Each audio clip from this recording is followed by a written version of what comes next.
Hi friends, welcome back to Sakila syed vlogs. இன்னைக்கு நம்ம சேனல்ல சேது பாலான் அப்படின்ற ஒரு சப்ஸ்கிரைபர் ஃப்ரெண்ட் 2-3 தடவை இந்த இன்ஃபுசோரியா கல்ச்சர் வந்து எப்படி பண்ணுறது அப்படின்னு கேட்டிருந்தாரு. ஸோ ரொம்ப நாளைக்கு அப்புறம் ஒரு 4 to 5 days அவர் கேட்டதுக்கு அப்புறம் தான் என்னால் இந்த வீடியோ போட முடிஞ்சுது. ஸோ இன்றைக்கி அந்த வீடியோ நம்ம சப்ஸ்கிரைபர் ஃப்ரெண்ட் ரெக்வஸ்ட்டுக்காக நான் வந்து அப்லோட் பண்ணியிருக்கேன். ஸோ பொதுவாக இன்ஃபுசோரியா கல்ச்சர் அப்படின்னா என்ன நிறைய பேருக்கு தெரியாது. நம்ம வீட்டில் மீன்கள் வளர்க்குறீங்கன்னா மீன் வந்து போடுற குட்டிங்களுக்கு இந்த இன்ஃபுசோரியா கல்ச்சர் அப்படிங்கிறது வந்து ஃபுட்டாக இருக்கும். ஏன்னா பிறந்த குட்டிங்களுக்கு வந்துட்டு ட்ரைடான ஃப்ரோசனான ஃபுட் எல்லாமே சாப்பிட தெரியாது. அதுக்கு வந்து நம்ம லைவ் ஃபீடு உயிருள்ள ஒரு மைக்ரோ ஆர்கானிசத்தை தான் நம்ம ஃபீட் பண்ணணும். அதை நம்ம வீட்டிலே வந்து கல்ச்சர் பண்ணுறதுக்கு பேர் தான் இன்ஃபுசோரியா கல்ச்சர்னு சொல்லுவாங்க. ஸோ இன்ஃபுசோரியா கல்ச்சர்னால் எப்படி பண்ணணும் அப்படிங்கிறத நான் இதில் சொல்லித்தரேன். ஸோ முதல்ல வந்து அதுக்கு மீன் வந்து இருக்கிற தண்ணியை தான் எடுத்துக்கணும். உங்கள் அக்வாரியம் டேங்க்கில் இருக்கிற தண்ணி தான் எடுக்கணும். நார்மல் டேப் வாட்டர் தண்ணி எடுக்கவே கூடாது. ஸோ நான் வந்து குட்டி குட்டி டப்பாவில் தான் போட்டு மீன்லாம் வளர்த்துட்ருக்கேன். ஸோ அந்த டப்பாவில் இருக்கிற மீனை மட்டும் நான் தனியாக எடுத்து வேறு தண்ணி போட்டுட்டு இந்த தண்ணியை இப்போ நான் வந்து இன்ஃபுசோரியா பண்ணுறதுக்கு யூஸ் பண்ணிக்க போகிறேன். இதுதான் வெரி இம்பார்ட்டண்ட்டான ஒரு பாயிண்ட்டு. ஸோ இது வந்து என்னென்னா இன்ஃபுசோரியா ஆல்ரெடி கல்ச்சரான ஒரு பாட்டிலை நான் உங்களுக்கு காமிச்சிட்ருக்கேன். ஸோ இது வந்து ஒரு 7 days பிஃபோர் கல்ச்சரான ஒரு இன்ஃபுசோரியா இது. ஸோ அதை நான் எப்படி மேக் பண்ணேன் அப்படிங்கிறதையும் நான் வந்து இதில் ஃப்ரெஷ்ஷாக ஒரு பாட்டிலில் செஞ்சு காமிச்சிருக்கேன். ஸோ இதுக்கு வந்து வீட்டில் இருக்கிற எந்த பாட்டில் வேணாலும் யூஸ் பண்ணிக்கலாம். ஒரு 80% வந்து கண்ணாடி பாட்டில் யூஸ் பண்ணிங்கன்னா அந்த இன்ஃபுசோரியா கல்ச்சராக இருக்கிறது நம்மளால் கிளியராக பார்க்க முடியும். நான் வந்து ஒரு கண்ணாடி பாட்டில் எடுத்துக்கிறேன். ஸோ இந்த கண்ணாடி பாட்டில் எடுத்துக்கிட்டு அக்வாரியம் டேங்க்கில் இருக்கிற தண்ணி தான் எடுத்துக்கணும். ஸோ நான் வந்து மீன் வளர்த்துட்டு இருந்த தண்ணியை வந்து இதில் வந்து ஒரு 3/4 மேலே வந்து சேர்த்துக்கிறேன். ஸோ நான் வந்து இன்றைக்கி ஒரு 3 வெரைட்டி ஆஃப் இன்ஃபுசோரியா கல்ச்சர் வந்து நான் காமிச்சிருக்கேன். ஸோ ஒரு 4 வெரைட்டியாக பண்ணலாம். பட் நான் 3 வெரைட்டி காமிச்சிருக்கேன். அதே மாதிரி 4வது வெரைட்டியும் நீங்களே ட்ரை பண்ணலாம்.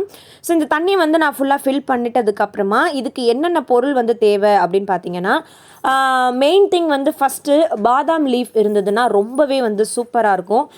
நிறைய பேருக்கு வந்து பாதாம் லீஃப் வந்து கிடைக்காது. பட் ஒரு 40% பீப்புளுக்கு ஈஸியாக பாதாம் லீஃப் வந்து கிடைக்கும். இந்த பாதாம் லீஃபில் வந்துட்டு அவ்வளோ வந்து இன்ஃபுசோரியா வந்து கல்ச்சர் ஆகும். இன்னொரு இம்பார்ட்டண்ட்டான விஷயம் என்னென்னா இந்த மாதிரி பாதாம் லீஃப் எல்லாமே காஞ்சி இருக்கணும், நல்லாவே வந்து காஞ்சி இருக்கணும். ஸோ இந்த மாதிரி நம்ம கை வச்சு பண்ணும்பொழுது 1-2 வந்து லேசாக உடையிற மாதிரி காஞ்சி இருக்கணும்.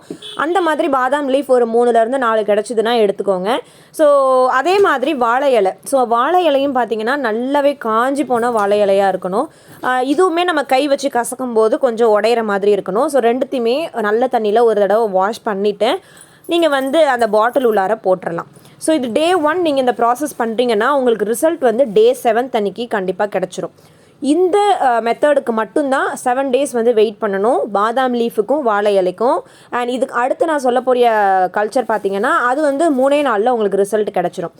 ஸோ இந்த மாதிரி போட்டுட்டு ஒரு காட்டன் கிளாத் வந்து எடுத்துக்கலாம். எந்த காட்டன் கிளாத் வேணாலும் எடுத்துக்கலாம். இல்லைனா உங்கள் வீட்டில் நெட்டட் கிளாத் இருந்ததுன்னா அதை கூட எடுத்துக்கலாம். நமக்கு வந்து ஏர் வந்து உள்ளே போகணும். அதே சமயம் பூச்சிங்களோ தூசிங்களோ வந்து உள்ளே படக்கூடாது. ஸோ அதனால ஒரு காட்டன் கிளாத்து இல்லை நெட்டு ஏதாவது ஒன்று எடுத்து ரப்பர் பேண்டு போட்டு அந்த பாட்டிலுடைய வாய்ப்பகுதியை வந்து மூடி வச்சிடலாம்.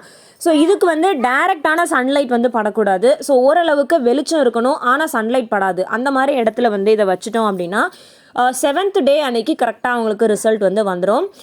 இது வந்துட்டு இன்ஃபுசோரியா கல்ச்சர் நீங்கள் பண்ணுறீங்க அப்படின்னா இதுக்கு வந்து கொஞ்சம் டைம் எடுக்கும். ஸோ நீங்கள் வந்து உங்கள் ஃபிஷ்ஷுக்கு உங்கள் குட்டிங்களுக்கு வந்து ஃபுட்டு தேவைப்படுது, இல்லை நீங்கள் பீட்டா ப்ரீடிங் விட போகிறீங்கன்னா அதுக்கு முன்னாடியே ஒரு 7 நாள் 8 நாளுக்கு முன்னாடியே இந்த மாதிரி கல்ச்சரை ரெடி பண்ணிட்டீங்கன்னா ஆஃப்டர் 7th day அன்னைக்கு இந்த மாதிரி உங்களுக்கு இன்ஃபுசோரியா கல்ச்சர் ரெடியாக இருக்கும். ஸோ இது கண்ணுக்கே தெரியாது. பட் ரொம்ப டார்ச் அடித்து உத்து பார்த்தீங்கன்னா அது உள்ளார குட்டி குட்டியாக மைக்ரோவார்ம்ஸ் ஓடுறது தெரியும். அண்ட் வாழை இலையோடைய இன்ஃபுசோரியா தான் இப்போ நான் காமிச்சிட்ருக்கேன். 7 நாளைக்கு அப்புறம் அதில் ரிசல்ட் வந்து இப்படி தான் இருக்கும். ஸோ இதே மாதிரி நான் பாதாம் லீஃபும் போட்டு வச்சுது அதுக்கான ரிசல்ட்டையும் இப்போ நான் காமிச்சிட்ருக்கேன். ஸோ பாதாம் லீஃப் அப்படின்னும் போது அதுவும் 7 நாள் டைம் எடுத்துக்கும். இது ரெண்டுத்துலேயும் அவ்வளோ இன்ஃபுசோரியா இருக்குது. ஒரு வேலைக்கு ஒரு 4-5 ட்ராப்ஸ் வந்து நம்ம விட்டாலே போதும். குட்டிங்களுக்கு நிறையா வார்ம்ஸ் மைக்ரோ ஆர்கானிசம்ஸ் கிடைக்கும். ஸோ அது வந்து சாப்பிட்டுக்கும். ஸோ எனக்கு வந்து எஸ்பெஷலி என்னோட மாலி ஃபிஷஸோட குட்டிங்களுக்கு நான் இதுதான் ஃபீட் பண்ணேன். எனக்கு அவ்வளோ ரிசல்ட் கிடச்சிது. குட்டிங்களும் பார்த்திங்கன்னா அவ்வளோ சீக்கிரம் வளர ஆரம்பிச்சிது. குட்டிங்களுடைய ஃபின்ஸ் எல்லாம் அழகாக வளர்ந்ததை நான் வந்து பார்த்தேன்.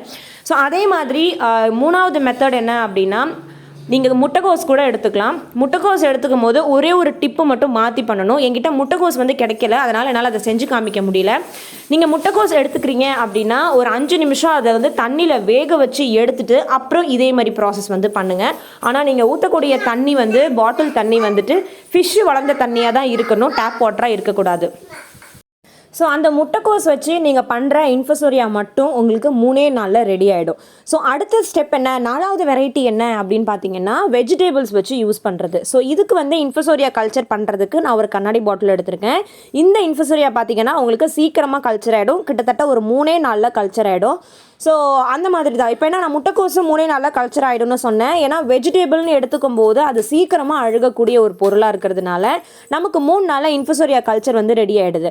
ஸோ இது வந்து எப்படின்னா, நீங்கள் அந்த 7 days யூஸ் பண்ணுற வாழை இலையாக இருக்கட்டும், பாதாம் லீஃபாக இருக்கட்டும், 7 நாளைக்கு அப்புறம் உங்களுக்கு தண்ணி அந்தளவுக்கு ஸ்மெல் இருக்காது. ஸோ இன்ஃபுசோரியா கல்ச்சர் வந்து நமக்கு யூஸ் பண்ணிக்கலாம். ஆனால் வெஜிடபிள்ஸை பொறுத்த வரைக்கும் ஈஸியாக அழுகி போயிடும். அப்படிங்கிறதுனால அதுக்கு நம்ம 3 நாள் மட்டும்தான் இன்ஃபுசோரியா யூஸ் பண்ண முடியும். அதுக்கப்புறம் அது வந்து நமக்கு வேஸ்ட் ஆகிடும். ஸோ கீழே தான் ஊற்றணும்.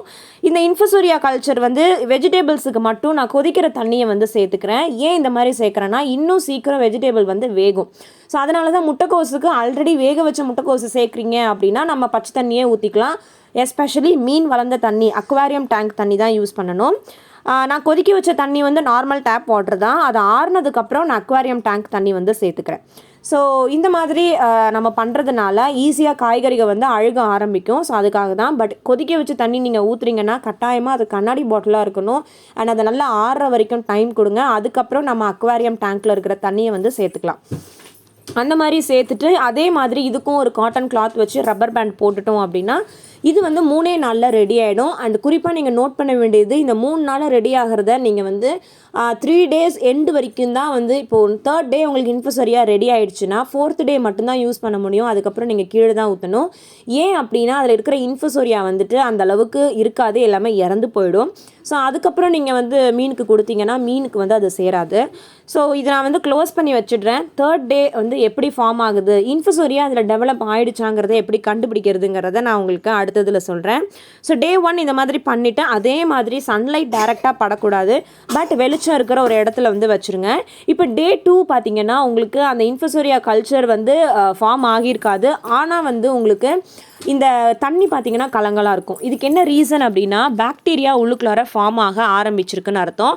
ஸோ பாக்டீரியா ஃபார்ம் ஆனதுக்கு அப்புறம் தான் இன்ஃபுசோரியா வந்து டெவலப் ஆகும். அந்த பாக்டீரியா தான் இந்த இன்ஃபுசோரியாவுக்கு ஃபுட்டே. ஸோ கண்டிப்பாக day 2ல் இருக்கிற கலங்கலான இருக்கிற தண்ணி day 3ல் நல்லா தெளிஞ்ச மாதிரியே தெரியும். அப்படி தெரியும் போது இன்ஃபுசோரியா டெவலப் ஆகிடுச்சுன்னு அர்த்தம். அப்போவே நீங்கள் உங்கள் குட்டிங்களுக்கு ஃபீட் பண்ணிடலாம். day 3 முடிகிற வரைக்கும் ஃபீட் பண்ணுங்கள். முடிஞ்சால் day 4 மார்னிங் வரைக்கும் ஃபீட் பண்ணுங்கள். அதுக்கப்புறம் அந்த இன்ஃபுசோரியா யூஸ் பண்ணாதீங்க. அடுத்தடுத்த இன்ஃபுசோரியாவை வெவ்வேறு பாட்டிலில் வந்து வச்சுட்டு வாங்க. ஸோ அப்போ தான் உங்களுக்கு தொடர்ந்து குட்டிங்களுக்கு வந்து ஃபுட்டு கிடைக்கும். ஸோ அந்த மாதிரி நீங்கள் பண்ணும்போது பழைய இன்ஃபுசோரியாவிலேருந்து ஒரு ஸ்பூன் எடுத்து புது தண்ணியில் கலந்துக்கலாம். ஸோ ஈஸியாக கல்ச்சர் ஆகும்.